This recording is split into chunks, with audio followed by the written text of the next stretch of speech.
रात के करीब 11 बज रहे थे। सड़क पर इक्का तुक्का गाड़ियां चल रही थी। अपनी नाइट शिफ्ट खत्म करके शीला और निकिता बस स्टॉप पर खड़ी थी। आज तो हमें बहुत देर हो गई। पता नहीं घर जाने के लिए हमें कोई साधन मिलेगा भी या नहीं। अगर कोई साधन नहीं मिला तो कहीं रात इसी बस स्टॉप पर ना बितानी पड़े। अपनी काली जुबान बंद कर, जब देखो तब उल्टी बातें ही करती है। अरे कुछ देर रुक जाना, कुछ ना कुछ मिल ही जाएगा। लेकिन काफी देर तक इंतजार करने के बाद भी उन्हें कोई बस नहीं मिलती। धीरे धीरे समय के साथ साथ सड़क पर चलने वाली गाड़ियों का दिखना भी बंद हो जाता है। अरे ये देख, अब तो सड़क पर एक भी गाड़ी नहीं दिख रही। दूर दूर तक गाड़ी और किसी इंसान का नामो निशान नहीं है। एक काम करते हैं, वापस अपने ऑफिस चलते हैं। हम दोनों आज रात वहीं गुजार लेंगे। देख, तुझे अच्छी तरह पता है 10 बजे के बाद चौकीदार ऑफिस के मेन गेट पर ताला लगाकर अपने घर चला जाता है। ऑफिस जाने का कोई फायदा नहीं है। इस सुनसान सड़क को देख मुझे बहुत घबराहट हो रही है। एक काम करना, उसी चौकीदार के घर चलते हैं। वो भी तो परिवार वाला है। हम बेफिक्र होकर आज रात उसके घर पर रुक सकते हैं। अरे पागल, चौकीदार 10 बाई 10 की खोली में रहता है। उसके 4 बच्चे हैं। भला वो हमें अपने घर में कौन सी जगह देगा। अब तू ना ये बेकार की बातें बंद कर और चुपचाप खड़ी रह, शायद कोई लिफ्ट ही मिल जाए। फिर काफी देर इंतजार करने के बाद आखिरकार एक नीले रंग की बस उनके सामने आकर रुकती है। बस का दरवाजा खोल कंडक्टर उन दोनों से कहता है, कहिए कहाँ जाना है आप दोनों को? देखिए मेरी पूरी बस खाली पड़ी है। मैं आप दोनों को आपके ठिकाने पर छोड़ दूंगा। इतना कहकर कंडक्टर मुंह में भरे पान की पिचकारी सड़क पर दे मारता है। निकिता, लोगों का कहना है कि कुछ महीने पहले इसी तरह अंधेरी रात में एक नीली बस के अंदर कुछ बदमाशों ने एक जवान लड़की की हत्या कर दी थी। इस बस का रंग भी नीला है। कहीं ये वही बस तो नहीं? कंडक्टर शीला की बात सुन लेता है और मुस्कुराते हुए कहता है, देखिए मेम साहब, उस घटना के बारे में मैंने भी सुना है। माना कि उस बस का रंग और मेरी बस का रंग एक है, लेकिन दुनिया में नीले रंग की एक ही बस तो नहीं है ना। हाँ, ये तो सिर्फ एक इत्तेफाक है। देखिए हमारी बस में एक मेम साहब पहले से ही बैठी हैं, चाहे तो आप देख लीजिए। निकिता गर्दन उठाकर देखती है तो बस के पीछे वाले हिस्से में एक लड़की कंबल ओढ़े बैठी हुई थी। सही तो बोल रहे हैं भैया, बस में पहले से एक लड़की बैठी है। चल अब हम भी बैठ जाते हैं, वैसे भी बहुत देर हो गई है। अरे ठहर जाना निकिता, मुझे डर लग रहा है। अरे तुझे इतना ही डर लग रहा है तो तू यहीं खड़ी रहे, मैं तो चली। अरे तुम मुझे छोड़कर कहाँ जा रही है? मैं भी चलती हूँ। दोनों बस में जाकर बैठ जाती हैं। देखते ही देखते ड्राइवर बस को तेज रफ्तार में चलाना शुरू कर देता है। तभी शीला की नजर पीछे वाली सीट पर अकेली बैठी लड़की पर पड़ती है।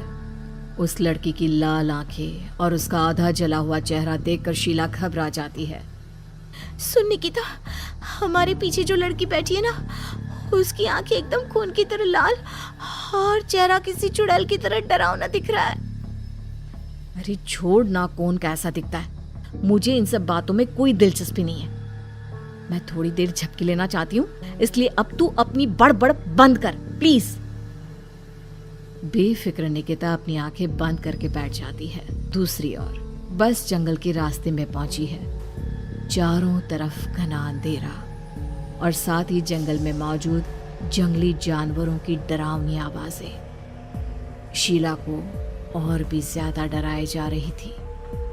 थोड़ी ही देर में बस एक बरगद के पेड़ के पास से गुजरती है। तभी अचानक बरगद की डाल पर बैठी एक बिल्ली कूदकर खिड़की के रास्ते शीला की गोद में आ गिरती है। मर गई रे, बचाओ मुझे, कोई बचाओ। शीला के चिल्लाने की वजह से निकिता की आंख खुल जाती है और वो भी घबराकर इधर उधर देखने लगती है। तभी पीछे वाली सीट पर बैठी लड़की उठकर शीला के पास आती है और बिना कुछ कहे उस बिल्ली को शीला की गोद से उठा उसे सहलाते हुए अपनी गोद में लेकर वापस अपनी सीट पर जाकर बैठ जाती है। अरे शीला, तू तो बहुत ही डरपोक है, जरा जरा सी बात पर उछल पड़ती है। मैं कल से अकेले ही सफर करूंगी। अरे मैं क्या करूं, वो बिल्ली अचानक मेरी गोद में आ गिरी। अपनी बकवास बंद कर और मुझे चैन से सोने दे। इस तरह शीला को डांटकर निकिता फिर सो जाती है। पर तभी अचानक एक झटके से ब्रेक लगाकर ड्राइवर बस को रोकता है। शीला खिड़की से बाहर झांक कर देखती है तो उसे सड़क के किनारे एक काला आदमी खड़ा दिखाई देता है। उसकी बड़ी बड़ी दाढ़ी और अजीब से कपड़े देखकर शीला को घबराहट होने लगी। क्या हुआ ड्राइवर भैया? आपने बस क्यों रोक दी? अरे वो देखो, वहाँ वो सड़क के किनारे एक आदमी खड़ा है, उसी के लिए मैंने बस रुकवाई है। शीला निकिता को धक्का देकर नींद से जगाती है। अरे अब क्या हुआ? वो देख, सड़क किनारे कितना डरावना आदमी है। उसका अजीबोगरीब हुलिया देखकर लगता है जैसे कोई शैतान खड़ा हो। अब शीला की तरह निकिता भी उस आदमी को देखकर थोड़ा डरने लगती है। कंडक्टर, क्या तुम उस आदमी को बस में चढ़ाने वाले हो? उसे देखकर हमें डर लग रहा है। उसे बस में मत चढ़ाओ। अरे डरने की कोई बात नहीं है मेम साहब। ये आदमी जंगल के पीछे वाले गांव में रहता है। ये रोज इसी वक्त मेरी बस में बैठकर पड़ोस वाले गांव में जाता है। और वैसे भी ये बेचारा गूंगा है। अगर आप लोगों को डर लगता है तो मैं इसे ड्राइवर के बगल में बिठा देता हूँ। ओह अच्छा, ठीक है। फिर कंडक्टर का इशारा पाते ही वो आदमी बस में सवार हो जाता है। ड्राइवर दोबारा एक्सीलेटर पर जोर देकर बस को आगे बढ़ाता है। थोड़ी ही देर में बस एक घाटी पर चढ़ती है। बस के एक तरफ गहरी और डरावनी खाई थी, पर ड्राइवर को इस बात से कोई फर्क पड़ता नजर नहीं आ रहा था। वो लगातार बस की रफ्तार बढ़ाकर बस चलता जा रहा था। ड्राइवर भैया, आप देखते नहीं क्या बगल में इतनी गहरी खाई है? बस की रफ्तार लगातार बढ़ाए जा रहे हो। थोड़ा धीरे चलाओ ना। अरे मेम साहब, घबराने की कोई बात नहीं है। ये तो मेरा रोज का काम है। मैं तो यहाँ इसी रफ्तार से बस चलाता हूँ। आप बेफिक्र होकर अपनी सीट पर बैठ जाइए, आपको कुछ नहीं होगा। ड्राइवर के कहने पर निकिता शांति से बैठ जाती है। कुछ दूर चलने पर अचानक ड्राइवर बस को सड़क के किनारे रोक देता है। शीला एक बार फिर खिड़की के बाहर झांक कर देखती है, लेकिन इस बार उसे कहीं कोई दिखाई नहीं देता। अरे अब क्या हुआ? तुमने बस क्यों रोक दी? यहाँ तो दूर दूर तक कोई भी नहीं दिखाई दे रहा। ड्राइवर उसकी बात का कोई जवाब नहीं देता, पर कंडक्टर बोल पड़ता है।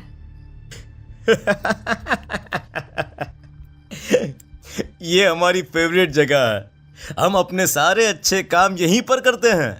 अब हमारा प्रोग्राम खत्म होने के बाद ही बस यहाँ से आगे बढ़ेगी। इतना कहते ही कंडक्टर सीट के नीचे रखी एक शराब की बोतल निकालता है। अरे ये सब क्या है? तुम्हारे बस में सवारी बैठी है, उन्हें घर पहुंचाने की जगह तुम यहाँ सड़क के बीच में बस रोककर शराब पियोगे? बस में लड़कियों के बैठे हुए भी तुम्हें ये सब करते हुए शर्म नहीं आती? कंडक्टर कोई जवाब नहीं देता और मुस्कुराते हुए शराब पीने लगता है। तभी ड्राइवर और दूसरा आदमी भी कंडक्टर के साथ मिलकर शराब पीने लगते हैं। निकिता, मुझे इन तीनों के इरादे कुछ ठीक नहीं लगते। हमने इस बस में बैठकर बहुत बड़ी भूल कर दी। तू घबरा मत, मैं हमेशा अपने पर्स में छोटा सा चाकू रखती हूँ। उसके रहते ये तीनों हमारा कुछ नहीं बिगाड़ पाएंगे। देखो गज्जू भैया, हमारी बस में इस समय 3 जवान लड़कियां बैठी हैं। कहो कहो सबसे पहले किसका शिकार किया जाए? मैं तो कहता हूँ कि सबसे पहले वो जो पीछे अकेले जो बैठी है ना, उसे पकड़ कर लाओ। उसके बाद इन दोनों का प्रोग्राम फिट करेंगे। ठीक है, जैसी तुम्हारी मर्जी। अब वो आदमी पीछे वाली सीट पर बैठी लड़की के पास पहुंचकर उसका हाथ पकड़ लेता है, लेकिन तभी अचानक उस लड़की की आंखें जरूरत से ज्यादा बड़ी और लाल होने लगती है। उसका चेहरा गुस्से से लाल और उसके मुंह से नुकीले दांत दिखने लगते हैं। अरे अरे अरे ये क्या? ये लड़की अचानक इतनी खतरनाक कैसे बन रही है? इतने में वो लड़की उस आदमी को उठाकर वहीं सीट पर पटक देती है। मुझे हाथ लगाएगा, तेरी इतनी हिम्मत! जोर से चीखते हुए वो लड़की उस आदमी पर हमला कर देती है और पल भर में ही उस आदमी का काम तमाम हो जाता है। ये देख ड्राइवर और कंडक्टर के होश उड़ जाते हैं। इतने में ड्राइवर अपनी जान बचाने के लिए तुरंत बस से बाहर कूद जाता है, पर तभी बस के पीछे की तरफ से तेजी से आ रहा एक ट्रक उसे कुचल कर चला जाता है। एक ही पल में अपने दोनों साथियों की मौत देख अब कंडक्टर के हाथ पैर कांपने लगते हैं।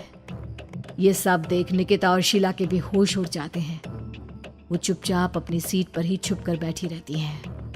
अरे अरे अरे कौन हो तुम? और तुम इतनी भयानक कैसे बन गई? अब वो लड़की गुस्से में गुर्राते हुए कंडक्टर का गला पकड़ लेती है। इतनी जल्दी मुझे भूल गए?